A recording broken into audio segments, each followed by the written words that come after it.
Thank you Sridhar Reddy గారు. So మొత్తానికి శివ ఒకటి మీడియా కూడా ఎట్లా తయారైందంటే మన ఒక మీద బురద జల్లి మీరు కడుక్కోండి అనే విధంగా కూడా కరెక్ట్ కాదు. అన్ఫార్చునేట్ ఎట్లా అయింది. నేను ఈ కేసు చెప్పట్లేదు, ఓవరాల్ గా చెప్తున్నా. సో అందుకని ఇప్పుడు ప్రజలు అడుగుతూ ఉంటారు ఏది మీడియాలో న్యూట్రాలిటీ ఏది అని చెప్పి. మీరు న్యూట్రల్ కాదు, పలానా పార్టీకి అమ్ముడు పోయారు. ఇక్కడ కొన్నిసార్లు చర్చల్లో ఉన్నప్పుడు మనం ఇటు మాట్లాడితే మీరు బీఆర్ఎస్ పార్టీకి అమ్ముడు పోయి అంటారు, లేకపోతే ఇటు మాట్లాడితే రేవంత్ రెడ్డికి అమ్ముడు పోయినా అంటారు, ఇంకో చోట టీడీపీకి అమ్ముడు పోయినా అంటారు, వైసీపీకి అమ్ముడు పోయిన అంటారు. న్యూట్రల్ మీడియా ఉండాలంటే ఇప్పుడు మీడియా ఏంటంటే ప్రభుత్వాల మీద పార్టీల మీద డిపెండ్ కావాల్సిన సిచ్యువేషన్ వచ్చింది. ఇక్కడ there are no revenue for media. Media channels నడిపించాలంటే కోట్లలో ఖర్చు అవుతుంది. మనం ఛానల్స్ ఏం చేస్తున్నాం, ఫ్రీగా ఛానల్స్ ఇస్తున్నాం కదా. ఇప్పుడు మీరు అదే ఐపీఎల్ అనుకోండి, స్టార్కో జియో హాట్స్టార్ మొన్నటి ఫ్రీ ఇచ్చారు జియో, ఆ తర్వాత ఇప్పుడు డబుల్ పే చేయాల్సి వస్తుంది కదా. అదే స్టార్ స్పోర్ట్స్ వరకు 19 రూపీస్ పే చేయాలి. ఎంటర్టైన్మెంట్ ఛానల్స్ కైనా పే చేయాలి. మీరు డబ్బులు గనక వ్యూవర్స్ గనక న్యూస్ ఛానల్స్ కూడా డబ్బులు పెట్టి పే చేయగలిగితే మీకు న్యూట్రల్ మీడియా అన్నది ఉంటుంది.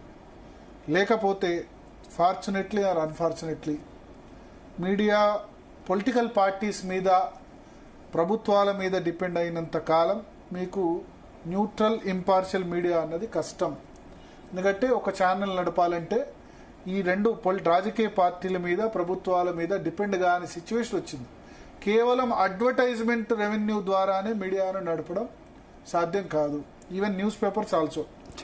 న్యూస్ పేపర్ ఒకటి ప్రింట్ చేయాలంటే 15 రూపాయలు ఖర్చు అవుతుంది, కానీ మీకు అమ్మేది 5 రూపాయలు, అంటే 10 రూపాయలు లాస్ ఒక న్యూస్ పేపర్ అమ్మితే.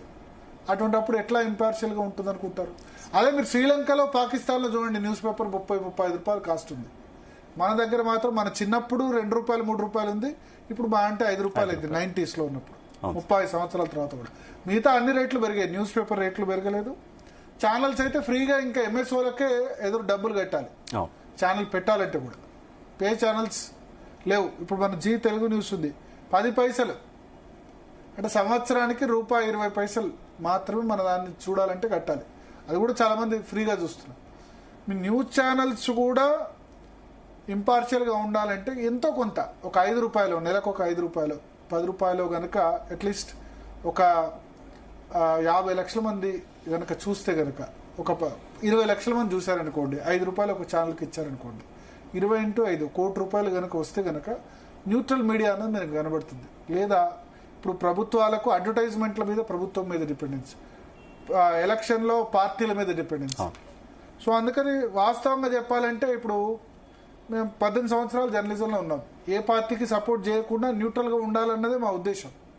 కానీ మేనేజ్మెంట్స్, ఇప్పుడు మాకు అదృష్టవశాత్తు జీ తెలుగు న్యూస్ మేనేజ్మెంట్ మాకు ఢిల్లీలో ఉంది. ఇక్కడ ఏ రాజకీయ పార్టీతో సంబంధం లేదు, బీఆర్ఎస్తో సంబంధం లేదు, కాంగ్రెస్తో సంబంధం లేదు, బీజేపీతో సంబంధం లేదు, తెలుగుదేశంతో లేదు, వైసీపీతో లేదు, ఎవరితో లేదు. కాబట్టి మేము మెయింటైన్ చేయగలుగుతున్నాం. కానీ మిగతా హౌసెస్ మెయింటైన్ చేయలేవు కదా. నష్టం వచ్చుకుంటూ వాళ్ళు ఎందుకు భరిస్తారు? ఏదో పార్టీ మీద డిపెండ్ అవుతారు. ఆ పార్టీ ఇచ్చిన ప్యాకేజ్కి అనుగుణంగా ఆ పార్టీకి సపోర్ట్ చేయడం చేస్తారు. సో ఈ సిస్టమ్ మారాలంటే ప్రజలకు ఒకటే విజ్ఞప్తి, మీరు పే ఛానల్స్, మీరు సీరియల్స్ కోసం లేకపోతే ఎంటర్టైన్మెంట్కి ఎట్లా అయితే పే చేస్తున్నారు, వాళ్ళకి 19 రూపాయలు పే చేస్తున్నారు. న్యూస్ కోసం కనీసం ఒక ఛానల్కి ఒక 5 రూపాయలు ప్లే చేయండి నెలకి, అంటే సంవత్సరానికి ఒక 60 రూపాయలు పే చేస్తే గనక 1-2 ఛానల్స్ అయినా, ఒక 2-3 ఛానల్స్ అయినా న్యూట్రల్ ఛానల్స్ ఉంటాయి. లేకపోతే ఆ న్యూట్రల్ ఛానల్స్ ఉండవు, బతికి బట్టగట్టవు. దురదృష్టవశాత్తు సోషల్ మీడియాలో కూడా వన్ సైడ్ జర్నలిజాన్నే ఎంకరేజ్ చేస్తున్నారు. తెలుగుదేశం పార్టీని తిడితే గనక వైసీపీ వాళ్ళు ఎంకరేజ్ చేస్తారు ఆ ఛానల్స్, లేదా వైసీపీని తిడితే గనక Telugu Desam journalist, one side journalism.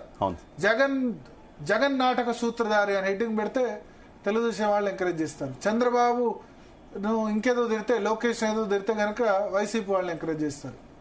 ఇట్లా వ్యూవర్స్ కూడా అయిపోయారు. కొంచెం తెలంగాణలో తక్కువ ఉంది, కొంచెం తెలంగాణలో న్యూట్రాలిటీ ఎక్కువ ఉంది. ఆంధ్రప్రదేశ్ లో అయితే 80% అటో ఇటో ఏదో పార్టీకి అఫిలియేట్ అవుతున్నారు. అందుకనే పోయినసారి తెలుగుదేశం అంత చిత్తుగా 23 సీట్లు వచ్చినా వాళ్ళకి 41% ఓట్లు వచ్చాయి. జగన్ 11 సీట్లు వచ్చినా 40% వచ్చాయి. అంటే 40-40% జనం డివైడ్ అయిపోయారు. ఆ న్యూట్రల్ మిగిలింది ఒక 25-30%. అటు ఇటు మారితేనే ప్రభుత్వాలు అక్కడ వాదిపోతున్నాయి. తెలంగాణలో టూ మెనీ పార్టీస్ కాబట్టి కొంచెం ఇంకా ఉంది న్యూట్రాలిటీ. ఇక్కడ కూడా ఇదైపోతుంది, BRS support, Congress support, BJP సపోర్టుగా విడిపోతున్నాయి. వీళ్ళు కలిసి ఈ ఒక సోషల్ మీడియాలో ఉండి ట్రోల్ చేయాల్సిన పరిస్థితి. సో న్యూట్రల్ మీడియా రావాలంటే నా ఒక సొల్యూషన్ నా అనుభవంతో, మీరు న్యూస్ ఛానల్స్ కూడా నెలకి 5 రూపాయలు 10 రూపాయలు పెట్టి ఖర్చు పెట్టి ప్రేక్షకులు చూస్తే గనక అప్పుడు మీకు అడిగే హక్కు ఉంటుంది, మీరు ఎందుకు న్యూట్రల్గా ఉండట్లేదు. ఫ్రీగా ఛానల్స్ ఇస్తూ ఎవరు కూడా కోట్లలో ఒక ఛానల్ మెయింటైన్ చేయాలంటే నెలకి కోట్లలో ఖర్చు అవుతుంది. ఆ ఖర్చును ప్రభుత్వ, ఎందుకంటే అడ్వర్టైజ్మెంట్స్ చాలా తగ్గిపోయాయి, ఇప్పుడు డిజిటల్ అడ్వర్టైజ్మెంట్స్ పెరిగిపోయాయి, అంత రెవెన్యూ కూడా లేదు. సో ఇది నా ఒపీనియన్. మీకు ప్రేక్షకులకు నచ్చచ్చు నచ్చకపోవచ్చు, బట్ నా అనుభవపూర్వకంగా నాకు ఇదే సొల్యూషన్గా కనిపిస్తుంది. మొత్తానికి ఒకటి, మనం మీడియా ఏ విధంగా చేసినా బిలో ది బెల్ట్ అయితే కొట్టకూడదు ఏ రాజకీయ నాయకులు, ముఖ్యంగా మహిళలు, ఇటువంటి విషయాలు, అక్రమ సంబంధాలు, ఇటువంటి విషయాలు రాజకీయంగా ఎన్ని విమర్శలనే చేయొచ్చు. కేసీఆర్ రేవంత్ రెడ్డిని రాజకీయంగా బూతులు తిట్టుకున్నా పర్లేదు, మహిళల్ని ఇన్వాల్వ్ చేసేటప్పుడు మాత్రం జాగ్రత్త ఉంది. మనం అసెంబ్లీలో వైసీపీ ఎమ్మెల్యేలు చంద్రబాబు నాయుడు సతీమణి అన్నప్పుడు కూడా మనం ఏ విధంగా చెప్పాం, బిలో ది బెల్ట్ అది కొట్టడం కరెక్ట్ కాదు. సో అట్లా సేమ్ ఎక్కడేం జరిగినా దాన్ని డెఫినెట్గా ఖండించాలి. అల్టిమేట్గా ఇక్కడ వీళ్ళు థంబ్నెయిల్స్ పెట్టడం తప్పైతే దాడి చేసి వాళ్ళకి అడ్వాంటేజ్ ఇచ్చారు. అట్లా కాకుండా ఏంటంటే పోలీస్ స్టేషన్ లో కేసు ఫైల్ చేయడం, లేదా శాంతియుతంగా నిరసన ప్లకార్డ్ పట్టుకొని చేస్తే అందరు కవర్ చేసేవాళ్ళు. సో దట్ తెలిసి వచ్చేది. ఇప్పుడు వాళ్ళు డిలీట్ చేస్తున్నారట ఆ థంబ్నెయిల్స్ పెట్టినవి. సో చూద్దాం, ఆ సిట్కు సంబంధించి కూడా ఏదో క్లారిటీ రావాలి. నిజంగా హీరోయిన్ల ఫోన్లు ట్యాప్ చేస్తే వాళ్ళని ఎంక్వైరీ పిలవండి. ఈటల రాజేందర్ని పిలిచారు, రఘునందన్ రావుని పిలిచారు, బండి సంజయ్ని పిలిచారు, వాళ్ళని కూడా పిలవండి. పిలిస్తే కనుక ఎస్ కన్ఫర్మ్ అవుతుంది. ఈ లీకులు 620 మంది అని చెప్పి రోజుకొక లీకు, ఓ రోజు షర్మిల, ఓ రోజు విజయమ్మ, ఇట్లా వరుసగా లీకులు ఇచ్చుకుంటూ పోతున్నారు తప్ప మొత్తం 600 మంది లిస్ట్ ఒకటేసారి బయట పెట్టి వీళ్ళ ఫోన్లు ట్యాప్ అయ్యాయని చెప్తే అయిపోతుంది. అది కూడా ఒక సొల్యూషన్. రైట్ సార్, మరో టాపిక్ మనం తీసుకుందాం సార్. ముఖ్యంగా తెలుగు రాష్ట్రాలకు